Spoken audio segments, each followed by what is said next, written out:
چیز کے وجود کی ہوتی ہے کہ یہ کہاں ہے, نبی نے کہاں نماز جنازہ کے بعد دعا مانگی, آپ دکھائیں یہ. تو جیسے اس کے بعد آپ کسی سے مطالبہ کر رہے ہو کہ یار اس کی کوئی دلیل پیش کرو ہمارے سامنے, اور اگلا یہ کہنا شروع میں پتہ نہیں مثال کیا دے رہا تھا, اتنی کھچڑی پک رہی ہوتی ہے بیان میں, بہت ساری چیزیں نا آپس میں مکس ہو رہی ہوتی ہیں. کیا مثال دے رہا تھا یہ, وہ تو سنی تو جاتی ہیں. ہاں میں اس کے ایک واقعہ بیان کر رہا تھا کہ میں نے یہ دلیل دی, میں نے کہا یار نماز جنازہ کے بعد دعا ثابت نہیں ہے, تو وہ جواب میں کہنے لگے کہ کہاں لکھا ہوا ہے کہ ثابت نہیں ہے. میں نے کہا یہ کہیں نہیں لکھا ہوا کہ ثابت ہے, یہ لکھا ہوا ہونا ضروری نہیں ہے کہ ثابت نہیں ہے. ایسے تو بہت ساری چیزیں ہیں جو آپ نکال کے لے آؤ گے, پھر بہت ساری چیزیں ہیں نا آپ نکال کے لے آؤ گے کہ یار منع بھی تو نہیں ہے. مثال کے طور پر اذان سے پہلے صلاۃ والسلام پڑھا جاتا ہے, ہم کہتے ہیں یہ کہاں ثابت ہے حدیث میں, تو جواب یہ ملتا ہے کہ منع کہاں ہے, منع کہاں ہے. تو میرے بھائی پھر لا الہ الا اللہ جب اذان ختم ہوتی ہے تو آگے محمد رسول اللہ بھی لگا دیں آپ اس میں آگے. ہم جب کہیں گے یہ تو آپ نے اذان میں محمد الرسول اللہ کا اضافہ کر دیا صلی اللہ علیہ وسلم, تو آپ کہہ سکتے ہیں اذان میں منع کہاں ہے کہ لا الہ الا اللہ کے بعد محمد رسول اللہ نہ بولو, منع کہاں ہے. پھر اگر کسی نے اللہ اکبر شروع میں 4 دفعہ پڑھا جاتا ہے, 6 دفعہ پڑھنا شروع کر دیا, آپ کہیں یار یہ اذان تو اللہ اکبر 4 دفعہ تھا شروع میں, آپ نے 6 دفعہ کہاں سے کر دیا, تو کہاں 6 دفعہ منع کہاں ہے. تو ہم یہ کہیں گے یہ 6 دفعہ لکھا ہوا کہاں ہے, یہ دکھاؤ, یہ تھوڑی ہوگا کہ منع کہاں ہے. اسلام تو مکمل ہو چکا نا, جتنا ہم تک پہنچا ہے اتنا ہم مانیں گے, اس میں اپنی طرف سے ایڈیشن ہم نہیں کریں گے. تو اب اگر کوئی شخص کوئی ریسرچ, ہاں مجھ سے وہ کہنے لگے لکھا ہوا کہاں ہے. جب میں نے یہ مثال دی نا, میں نے کہا جب کوئی چیز ہوتی ہے تو اس کے ہونے کا ثبوت پیش کیا جاتا ہے, نہ ہونے کا ثبوت پیش نہیں کیا جاتا. لیکن وہ مصر رہے کہ نہیں جی کسی کتاب میں دکھائیں کہ جنازے کے بعد دعا ثابت نہیں ہے. لکھا ہوا ہے یا نہیں ہے, بار بار میں نے کہا ہاں لکھا ہوا ہے. کہہ رہے کہاں لکھا ہوا, میں نے کہا میں نے ابھی لکھا ہے گھر جا کے, یا نہیں لکھا تو گھر لے جا کے لکھ دوں گا, آپ کو دکھا دوں گا, دیکھو یہ کیا ہے, لکھا ہوا ہے. ہر چیز میں بغیر تحقیق, اور جو تحقیق کے اہل نہیں ہیں وہ اپنے آپ کو محقق کہتے ہیں, جو تحقیق کے اہل نہیں ہیں. پروپیگنڈا اتنا ہے, یہ جو آج کل کے 2 نمبر مذہبی اسکالرز آ رہے ہیں نا, یہ خوب سمجھ لیں, جب دلائل سے کسی کی بات کا جواب دیا جائے نا, ان میں اگر تحقیق کا مادہ ہوتا یہ خود درست ہوتے. تو ایک کام تو یہ کرتے کہ جب بھی کسی بات کا جواب دلیل سے دیا جاتا ہے, ان کی کسی بات کا جواب, تو اس پوری دلیل کو نقل کرتے کہ بھائی زبردست جواب آیا بھائی, پھر اس پہ اعتراض کرتے کہ اس جواب میں یہ کمزوری ہے. لیکن میں نے جتنے مذہبی اسکالر یوٹیوب پہ 2 نمبر دیکھے ہیں, ان میں ایک بھی حق پرست نہیں ہے. جب ان کی تحقیق کے خلاف تحقیق پیش کی جاتی ہے نا, وہ اس تحقیق کو پبلک کے سامنے لاتا ہی نہیں ہے. اس کا مطلب وہ اپنا نظریہ تھوپنے پہ لگے ہوئے ہیں, وہ خود تحقیق نہ کرنا چاہتے ہیں, نہ لوگوں کو سیدھا راستہ دکھانا چاہتے ہیں. ورنہ بتاتے نا کہ یار زبردست بات سامنے آ گئی, تو میرا تو نظریہ غلط ثابت ہو گیا, تو میں تو چونکہ حق کا متلاشی ہوں, لہذا یہ دیکھو یہ زبردست بات میرے سامنے آ گئی ہے. لیکن جتنے 2 نمبر مذہبی اسکالرز ہیں جن کا علماء سے لنک نہیں ہے, اس سب میں یہ چیز آپ کو کامن نظر آئے گی کہ جب ان کی بات کا جواب دیا جائے وہ اس کو غائب کر دیتے ہیں, پی جاتے ہیں. اس کا مطلب وہ تحقیق نہیں کرنا چاہتے. ہم دارالعلوم کورنگی میں تھے, میرا متعدد مرتبہ دارالعلوم کورنگی میں بڑے علماء کی جوتیوں میں بیٹھنے کا ہمیں موقع ملا مجلس تحقیق میں. میں نے وہاں ایک چیز نوٹ کی, جتنے بڑے سینئر علماء تھے ان کا جب کوئی موقف ہوتا, ان کی ایک رائے تھی کہ یہ جائز ہے یا ناجائز ہے, جو بھی رائے تھی, تو جب کوئی سامنے ان کی رائے کے مخالف بات کرتا تو کان لگا کے بڑے غور سے سنتے, اس کو ایسے سنتے جیسے بالکل ایسے بن جاتے جیسے ہمیں کچھ نہیں آتا, اور اتنے غور سے اس لیے سنتے تاکہ ہو سکتا ہے بھائی سامنے والا کوئی ایسی دلیل پیش کر رہا ہو جس پر ابھی تک ہماری توجہ نہ گئی ہو. ہم ان کے انداز سے بڑے متاثر ہوتے کہ اتنے بڑے لوگ ہیں اور کوئی چھوٹا بھی بات کر رہا ہے نا تو ایسے کان لگا کے سن رہے ہیں, اور کہتے ہیں بھائی ہم تو بیٹھے اس لیے تاکہ ہمیں سیکھنے کا موقع ملے. جب آپ کا یہ اسٹائل ہوتا ہے نا تو یہ علامت ہوتی ہے کہ آپ اپنی رائے تھوپنا نہیں چاہتے, بلکہ واقعی آپ حق کے متلاشی ہیں, آپ چاہتے ہیں کہ حق ہو.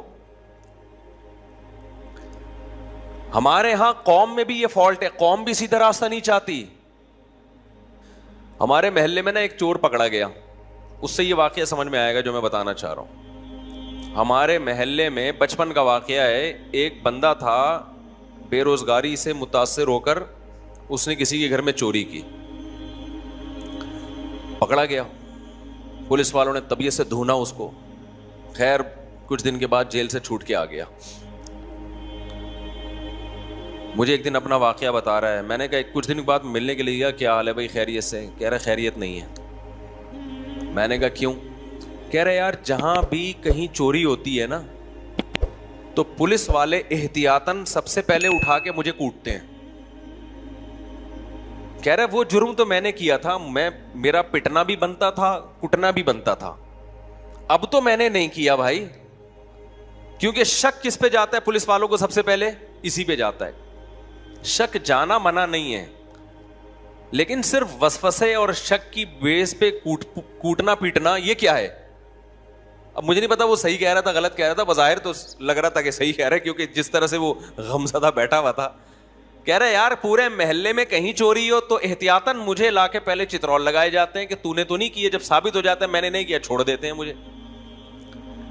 پھر کہہ رہے کہیں چوری ہو تو پھر مجھے اٹھا کے پہلے میرے چترول لگتے ہیں, بھائی تو نے تو نہیں کیا. کہہ رہے یار میں واجب الچترول بن گیا ہوں, میں تو بلا وجہ پٹ رہا ہوں میں. اگر بالفرض پولیس والے ایسا کر رہے تھے تو صحیح کر رہے تھے غلط کر رہے تھے؟ غلط کر رہے تھے نا. اب میں اگر پولیس تھانے میں جا کے کہتا یار کیوں بلا وجہ ایک آدمی کو کوٹ رہے ہو, کہتے ہیں بلا وجہ نہیں, یہ پہلے چوری کر چکا ہے. ہم کہیں گے ایک دفعہ کیا ہے تو اس کا پٹنا بنتا ہے نا. آپ کہیں وہ کہیں گے نہیں یہ ہے ہی چور. بھائی چور بھی ہے لیکن ہر کیس اس کے کھاتے میں کیسے ڈال رہے ہو جب تک دلیل نہ ہو آپ کے پاس؟ تو آپ 100 دفعہ کہو عدالتیں چور ہیں, فلانے چور ہیں, ڈمکانے چور ہیں, لیکن اس کا یہ مطلب کہ آپ عدالت کے ہر فیصلے کو کہو کہ یہ کیا ہے؟ غلط ہے. اس کی کیا دلیل ہے آپ کے پاس؟ کوئی دلیل آپ کے پاس کون سی دلیل ہے؟ اس کا مطلب آپ بھی جھوٹے ہو. اگر عدالت جھوٹی ہے تو آپ بھی 2 نمبر ہو, پھر اس کا مطلب ہے. تو یہ مذہبی منجن ہے جو بک رہے ہیں. کسی پہ کچھ بھی بلی ڈال دو اور پھر اس پہ کورٹ کو بھی حق حاصل نہیں ہے کہ وہ آزاد طریقے سے وہ تجزیہ کرے کہ یہ الزام ٹھیک ہے یا غلط ہے. ہر آدمی کہتا ہے میرے حق میں فیصلہ آئے تو عدالت ٹھیک ہے, میرے اگینسٹ جا رہا ہے تو یہ امریکی غلام ہے, یہ چور ہے سارے کے سارے. اور اپنے سیاسی لیڈروں سے عقیدت میں بار بار کہتا ہوں اتنی کرو جتنی قیامت کے دن افورڈ کر سکو, اتنی کرو. دیکھو سیاسی لیڈروں کے بھی پینترے بدلتے ہیں. آج جس سے دشمنی ہے کل ہو سکتا ہے اس کے جگری دوستوں. آپ ایک سیاسی لیڈر کی محبت میں کسی دوسرے کو برا بلا کہہ رہے ہو, جہنمی کہہ رہے ہو, چور کہہ رہے ہو, فلانا کہہ رہے ہو, کل اس کا اس سے اتحاد ہو گیا, وہ تو چائے پیے گا اس کے ساتھ بیٹھ کر, آپ کس منہ سے اس سے ملو گے جا کے؟ کہتے ہیں کسی سے دشمنی اتنی رکھو جو فیوچر میں دوستی کرنی پڑے تو برداشت کر لو, اور دوستی اتنی رکھو کہ دشمنی کرنی پڑے تو دشمنی بھی افورڈ کر سکو. سمجھ میں آ رہی ہے بات کہ نہیں آ رہی ہے؟ تو اتنا آگے جاتے کیوں میرے بھائی؟ آپ بولو بھائی میرا خیال یہ ہے, میرا تجزیہ یہ ہے کہ نیک آدمی ہے, لیکن یار میں نے ذاتی طور پہ میں جانتا نہیں ہوں, بس خیال ہے میرا, اس سے آگے مت جاؤ, یا میرا خیال ہے کہ یہ آدمی ٹھیک نہیں ہے, بس اس سے آگے جانے کی کوشش مت کرو.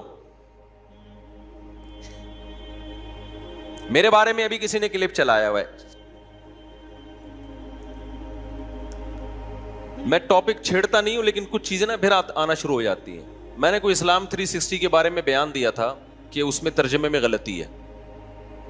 اسلام 360 والوں نے رابطہ کیا ایڈمن سے, ہم سے بھی رابطہ ہوا کہ بھائی ہمارا ترجمہ نہیں ہے, ہم تو مختلف علماء کے ترجمے لے کے ڈال دیتے ہیں,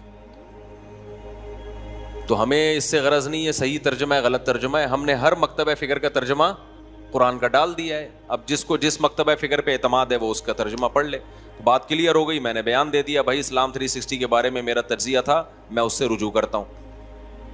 اب میرے یہ دونوں بیانات, کل میں نے ایک شارٹ کلپ دیکھا, اب 2 نمبر ہی دیکھیں, یہ پروپیگنڈا ہے جس سے لوگ متاثر ہو رہے ہیں, اور اسٹائل ہر جگہ یہی چل رہا ہے لوگوں کا, یعنی سیاسی سطح پہ بھی یہی چل رہا ہے اور مذہبی سطح پہ بھی یہی چل رہا ہے.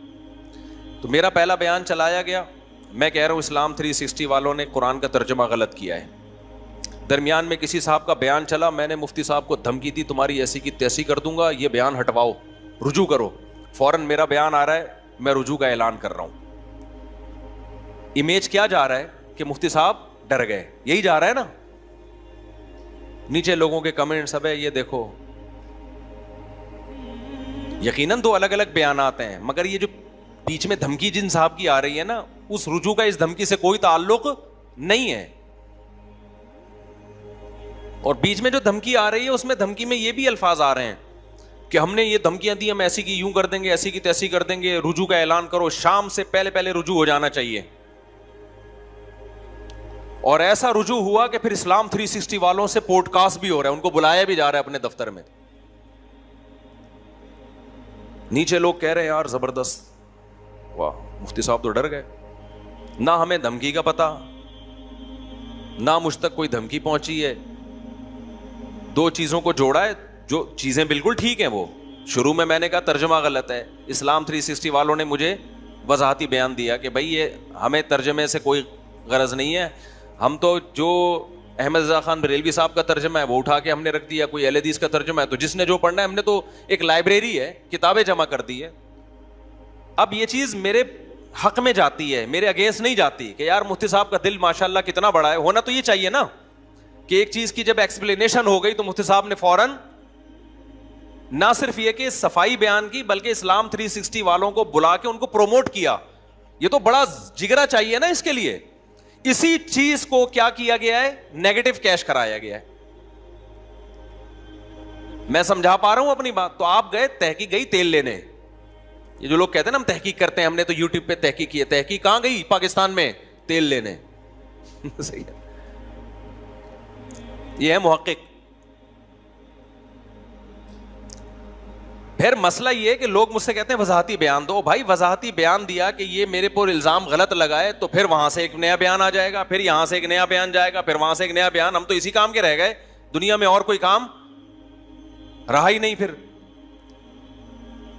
تو آپ خود کیوں نہیں یہ کر لیتے کہ بھائی جب تک صاحب واقعہ سے مل نہ لو, آپ نہ کسی کے الزام کو سچا مانو نہ کسی کے الزام کو جھوٹا مانو. آپ بولو بھائی ہم مفتی طارق مسعود سے ملے نہیں ہیں, اگر ملیں گے تو پوچھ لیں گے, نہیں تو اس کے ہم کسی کو غلط نہیں کہتے, ہم خاموشی اختیار کرتے ہیں.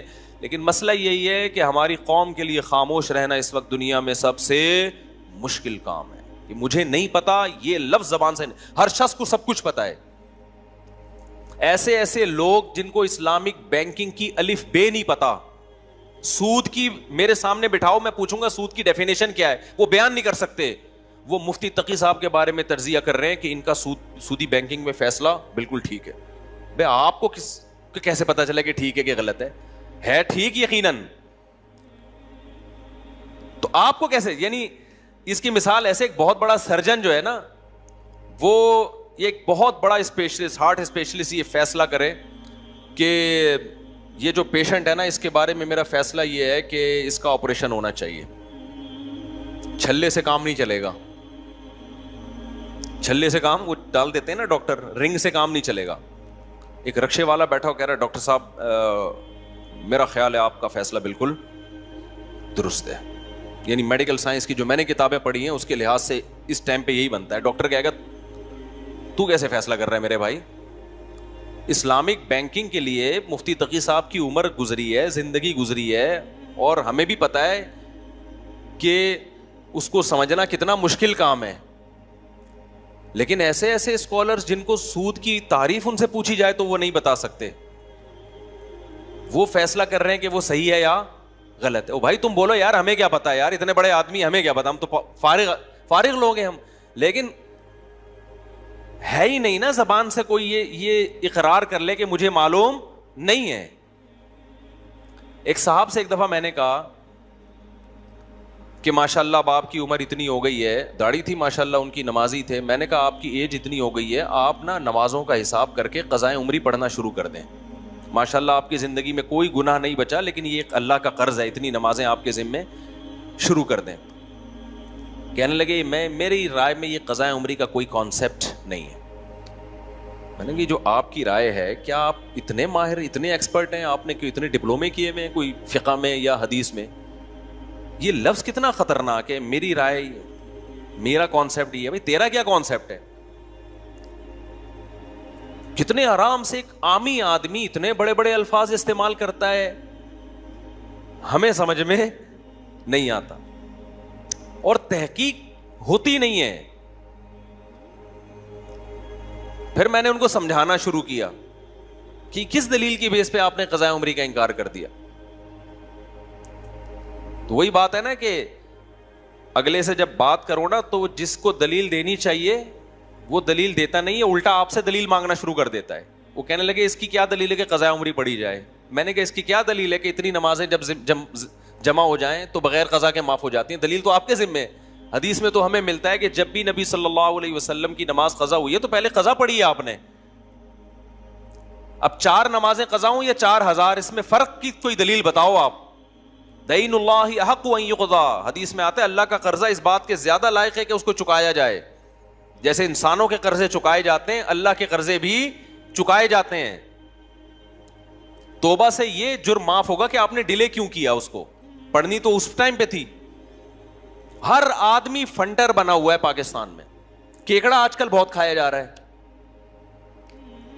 حنفی لوگ بھی کیکڑا کھا رہے ہیں. جب ان سے دلیل مانگو تو کہتے ہیں قرآن میں آتا ہے کہ احل لکم صید البحر, کہ تم پر سمندر کا شکار حلال ہے. اب سمندر کے شکار میں کہتے ہیں پانی کی ہر چیز داخل ہے. لیکن جب آپ ان سے سوال پوچھو پھر مگرمچھ بھی کھایا کرو. مگرمچھ پانی کا جانور ہے نا. جو کہتے ہیں کہ سمندر کا شکار حلال ہے تو وہ سمندر کا نہیں, پانی کا مراد ہے. اس سے پانی کی ہر چیز کیا ہے؟ حلال. تو جب ہر چیز ہے تو کچھوا بھی ہونا چاہیے, مگرمچھ بھی ہونا چاہیے. تو کہتے ہیں وہ مگرمچھ جو ہے نا وہ تو پانی میں 24 گھنٹے باہر بھی آتا ہے, تو کیکڑا کون سا 24 گھنٹے پانی میں رہتا ہے؟ کیکڑا بھی پانی سے باہر بھی آتا ہے, پانی کے اندر بھی. اب یہ تحقیق 2 لفظوں میں ان کی ہو گئی ٹھوس. جتنی غبارے میں ہوا بھری ہوئی تھی نا, وہ ایک ہی دفعہ میں جو صبح شام ابو حنیفہ ایسے فلانا ایسے, میں قرآن کو مانتا ہوں, میں حدیث کو. ابے تو کیکڑا کھانے کے لیے صرف قرآن کو مانتا ہے, باقی تو قرآن کو نہیں مانتا. سمجھ میں آ رہی ہے بات کہ نہیں آ رہی ہے؟ تو اپنی جہالت کا تو اعتراف کر کے یار دیکھو, جو امام شافعی کو فالو کرتے ہیں نا, امام شافعی کو, وہ کیکڑا کھاتے ہیں. ان سے پوچھو کیوں کھاتے ہیں, وہ کہتے ہیں یار ہم جاہل لوگ ہیں بھائی, اتنے بڑے امام مجتہد, ان کی تحقیق ہے, اس تحقیق پر اعتماد کرتے ہیں, وہ بچ جائیں گے. کیونکہ قرآن کہہ رہے فاسألوا اہل الذکر ان کنتم لا تعلمون, اگر تمہیں علم نہیں ہے, تمہارے پاس نالج نہیں ہے, تو جس کے پاس نالج ہے اس کو فالو کرو. تو کہیں گے کہ اللہ امام شافعی کے پاس نالج تھی اور اس کی دلیل اجماع امت, میں نے ان کو فالو کیا ہے, بچ جائے گا.